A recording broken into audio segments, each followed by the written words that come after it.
जैसे आपने कोई सामान परचेज किया और अपना फोन निकाला और उस दुकानदार पे स्कैन किया और उसको पैसा पे कर दिया। बिजनेस देते हैं, मकान मालिक को रेंट पे करते हैं, कमीशन देते हैं, वो सब आपका एक्सपेंसेस लॉसेस के अंतर्गत आ जाता है। एक और वर्जन है हमारा, समझ जाइएगा इसको। दुनिया में 3 चीज हमेशा डेबिट होगा और 3 चीज हमेशा क्रेडिट होगा।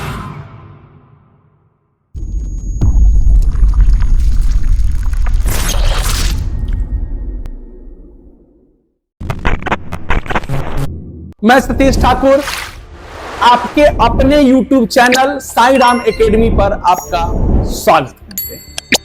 दोस्तों, कॉमर्स में एक बात जल्दी बच्चे को समझ में नहीं आता कि कॉमर्स में डेबिट और क्रेडिट और टाइप्स ऑफ अकाउंट हम उसको कैसे इजी से समझे और उसके जो फॉर्मूला है, कॉन्सेप्ट है, उनको हम इस प्रकार से पढ़े ताकि हमको हमेशा के लिए याद हो जाए। आपको पता है कि ट्रिक के लिए हम लोग जाने जाते हैं। आपका जो चैनल है उस पर ट्रिक की ही बातें होती है, चाहे वो बिजनेस स्टडी हो या अकाउंटेंसी हो। आइए आज हम डेबिट और क्रेडिट के बारे में समझते हैं कि क्या होता है। ठीक है, डेबिट और क्रेडिट। जब भी बिजनेस में दो ट्रांजैक्शन में 2 वर्ड होता है, हिंदी में उसको बोलते हैं लेन और देन। और ट्रांजैक्शन आजकल तो ऑनलाइन और ऑफलाइन दोनों हो रहा है, लेकिन ट्रांजैक्शन किसी भी टाइप का हो, ऑनलाइन हो या ऑफलाइन हो, उससे कोई फर्क नहीं पड़ता। ट्रांजैक्शन का मतलब ही होता है कुछ लेना और कुछ देना। तो इसी से जनरेट होता है डेब्टर और क्रेडिटर, यानी डेब्टर और क्रेडिटर। डेब्टर और क्रेडिटर कैसे होता है? डेब्टर तब क्रिएट होगा जब हम किसी को उधार माल बेचेंगे, और क्रेडिटर तब क्रिएट होगा जब हम किसी से उधार माल परचेज करेंगे। जैसे हमने सोहन को उधार में माल बेचा, good sold to Sohan on credit, यहां डेटर क्रिएट हो गया। क्यों? चूंकि सोहन हमको पैसा देगा, आज दे, कल दे, 2 दिन के बाद दे, लेकिन पैसा देगा। और कैश परचेज अगर हम करते हैं तो यहां नाम नहीं होगा, purchase account debit to cash होगा। लेकिन अगर इसी चीज को हम उधार में अगर परचेज करते हैं, जैसे गुड्स परचेज फ्रॉम राहुल, तो यहां पे राहुल से जो हमने गुड्स परचेज किया, कोई भी चीज, वो यहां उधार हो गया, क्रेडिट में हो गया। और क्रेडिट में जैसे ही हम परचेज करेंगे, यहां क्रिएट क्या होगा पता आपको? क्रेडिटर्स। यहीं से डेब्टर और क्रेडिटर से क्रिएट हुआ है डेबिट और क्रेडिट ट्रांजैक्शन से। अब एक बात जल्दी बच्चे को समझ में नहीं आता है कि सर, हम जो बैंक में पैसा जमा करते हैं या मेरे फोन पे जो मैसेज आता है, जब भी पैसा निकलता है या पैसा उसमें डलाता है, तो उस पे जो मैसेज आता है उसमें सर बहुत कंफ्यूजन है। हम सर हमेशा कंफ्यूज रहते हैं कि उसमें एक्चुअल में होता क्या है। देखिएगा, इस फोटो से आपको लग रहा होगा, आपको पर्स में पैसा अगर भर रहा है, पैसा भर रहा है, पैसा आ रहा है, पैसा आ रहा है, पर्स में पैसा भर रहा है, तो इसको हम बोलते हैं क्रेडिट। यानी आपका बैंक अकाउंट जो है वो क्रेडिट हुआ, यानी आपका अकाउंट जो है वो क्रेडिट कर दिया गया। यानी आपके अकाउंट में अगर कोई पैसा डालता है, वो किसी भी माध्यम से डाले, अगर वो आपके अकाउंट में पैसा डालेगा तो वो क्रेडिट होता है। और जब आप खर्च के लिए पैसा निकालते हैं, जब आप इस पर्स से खर्च के लिए पैसा निकालते हैं, भिन्न भिन्न जगह पर खर्च करते हैं, तो इसको हम बोलते हैं डेबिट, यानी आपका अकाउंट डेबिटेड हो गया। अब इसको समझना है हमको रूल्स पे, अकाउंटिंग रूल कॉन्सेप्ट पे समझना है कि इसके फॉर्मूला को हम कैसे याद रखें। दोस्तों देखिएगा, इस ट्रिक से आप भी समझिएगा difference between debit and credit. देखिएगा क्रेडिट, ये क्रेडिट हो गया, क्रेडिट हो गया। पैसा लेके जाएंगे बैंक में डालेंगे, क्रेडिट हुआ। और बैंक से पैसा जब निकाल लेंगे, आप बाहर में निकाल लेंगे, तो वो आपका डेबिट हो गया। जैसे आपने कोई सामान परचेज किया और अपना फोन निकाला और उस दुकानदार को स्कैन किया और उसको पैसा पे कर दिया, यानी आपके अकाउंट से पैसा निकल गया, ठीक है। और आपका पैसा किसी के यहां बाकी है, उसने बोला कि भाई स्कैनर भेज दो, नंबर भेज दो, मैं आपके अकाउंट में डाल देता हूं। वो अगर पैसा आप पर भेजेगा, वो आपका क्या हो गया, क्रेडिट होगा। आपका अकाउंट क्या हो जाएगा भाई, क्रेडिटेड हो जाएगा। अब इसमें यह चीज समझिएगा, अब टाइप्स ऑफ अकाउंट के बारे में आप समझिए। खाता, खाता का प्रकार, खाता का प्रकार, अकाउंट्स में यही चीज मेन होता है। अकाउंट्स में खाता को नॉर्मली 3 भागों में बांटा गया, रियल, पर्सनल और नॉमिनल। लेकिन आप इसको सीरियली पढ़िएगा, यहां थोड़ा सा अलग टाइप से, पहले पर्सनल पढ़िएगा, फिर रियल पढ़िएगा और फिर नॉमिनल पढ़िएगा। लेकिन इससे पहले भी आप जान जाइए, अकाउंट 2 प्रकार का होता है, पर्सनल और इम्पर्सनल। पर्सनल को 3 भागों में बांटा गया, नेचुरल, आर्टिफिशियल और रिप्रेजेंटेटिव।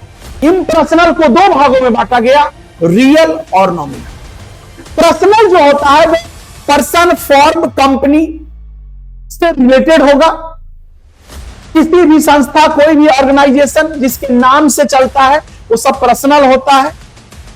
अगर कोई एसेट्स से रिलेटेड अगर कोई अकाउंट है, एसेट्स संपत्ति से रिलेटेड, वो रियल अकाउंट्स होता है। और नॉमिनल अकाउंट में ऑल एक्सपेंसेस, लॉसेस से रिलेटेड, इनकम, गेन, रेवेन्यू से रिलेटेड होगा, वो सब नॉमिनल अकाउंट। इसको आप ऐसे समझिएगा, इसके रूल को पढ़ने के लिए बहुत। ऑल पार्टी, देखिए पर्सनल अकाउंट में ऑल पार्टीज आ जाएगा, डेबिटर्स हो या क्रेडिटर हो, और इसका रूल्स हो जाएगा debit the receiver, credit the giver. याद रखिएगा, आने वाले को डेबिट यानी पाने वाले को डेबिट और देने वाले को क्रेडिट।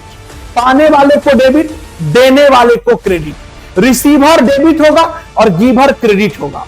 पर्सनल अकाउंट में मैंने बोला पर्सन कोई भी होगा, आर्टिफिशियल होगा, नेचुरल होगा, रिप्रेजेंटेटिव होगा, कोई भी पर्सन होगा। आर्टिफिशियल में वो आ गया जो मैन मेड होता है, नेचुरल में वो आ गया जो कि क्रिएटेड बाय गॉड होता है, यानी हम सब नेचुरल पर्सन है।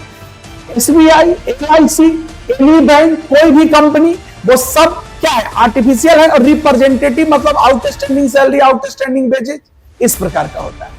रियल अकाउंट में दोनों आ जाएगा, टेंजिबल और इनटेंजिबल। टेंजिबल और इनटेंजिबल क्या होता है, कौन सा एसेट्स होता है, इसको समझने के लिए आप हमारे उसमें जो वीडियो दिया होगा हमारे चैनल पे, आप उसको देख सकते हैं, इजीली आपको उसमें समझ में आ जाएगा। और नॉमिनल अकाउंट में ऑल एक्सपेंसेस और इनकम हो गया, ऑल इनकम एंड गेन्स हो गया, यानी कि कोई खर्च करते हैं, जैसे सैलरी, स्टाफ को सैलरी देते हैं, वेजेस देते हैं, मकान मालिक को रेंट पे करते हैं, कमीशन देते हैं, वो सब आपका एक्सपेंसेस, लॉसेस के अंतर्गत आ जाता है। इनकम में जो है आपका आ जाएगा interest receive, commission receive, interest on investment, इस प्रकार का जो भी होगा वो सब इनकम में आ जाएगा। तो आई होप कि आपको यह समझ में आ गया होगा। लेकिन एक बात और समझ जाइए, ट्रेडिशनल वर्जन है, ट्रेडिशनल वर्जन है, ट्रेडिशनल अप्रोच भी बोलते हैं इसको, और इसको इंग्लिश सिस्टम के अकॉर्डिंग भी हम बोलते हैं, जिसमें टाइप्स ऑफ अकाउंट को नॉर्मली 3 भागों में बांटा गया, पर्सनल, रियल और नॉमिनल। लेकिन इसमें आप एक चीज और देखिएगा, एक चीज और देखिएगा, यहां पे मॉडर्न वर्जन से अगर आप देखिएगा, मॉडर्न वर्जन से,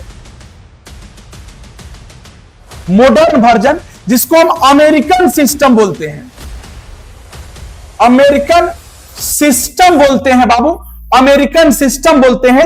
इसके अकॉर्डिंग अगर आप देखिएगा तो इसमें नेचर के अकॉर्डिंग अकाउंट को 6 भागों में बांटा गया। वो है आपका एसेट्स, एक्सपेंसेस, और एक और लगा लो इसमें लॉसेस, लायबिलिटी, कैपिटल, इनकम। ठीक है, तो यहां पे अगर इंक्रीज और डिक्रीज का चक्कर है, आप देखिएगा इसमें आपको इंक्रीज होगा या डिक्रीज होगा। यानी कि अगर आप ऐसे समझिएगा कि एसेट्स एलए, इसको आप बोलिएगा एलए, एसेट्स, एल से लॉसेस और ई से एक्सपेंसेस। ठीक है। अगर ये तीनों इंक्रीज करता है, अगर बढ़ता है तो डेबिट होगा, और अगर डिक्रीज करता है तो क्रेडिट होगा। तो आई होप कि इस प्रकार से आपको याद हो जाएगा।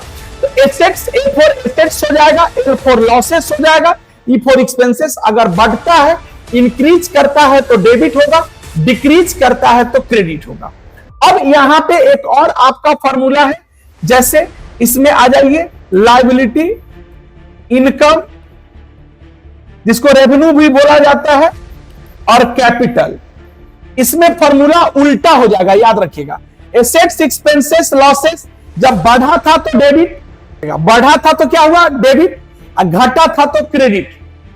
लायबिलिटीज, कैपिटल, इनकम, अगर बढ़ेगा तो क्रेडिट और घटेगा तो डेबिट। यह बात को आप समझ जाइएगा। तो यहां ये चीज हो गया आपका, बहुत सिंपल तरीका है।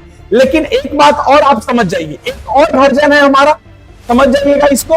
दुनिया में 3 चीज हमेशा डेबिट होगा और 3 चीज हमेशा क्रेडिट होगा, और इसको याद करने का सिंपल तरीका है। आप यहां लिख सकते हैं, एलए हमेशा डेबिट होगा और एलआईसी हमेशा क्रेडिट होगा। क्रेडिट यानी कि ए से हो जाएगा एसेट्स, एल से लॉसेस, ई से एक्सपेंसेस, एल से लायबिलिटी, आई से इनकम और सी से कैपिटल। तो एलआईसी डेबिट होगा, एलआईसी क्रेडिट होगा। और यहां पे एसेट्स, एक्सपेंसेस, लॉसेस, बढ़ेगा तो डेबिट, घटेगा तो क्रेडिट। लायबिलिटीज, कैपिटल, इनकम, बढ़ेगा तो क्रेडिट, घटेगा तो डेबिट।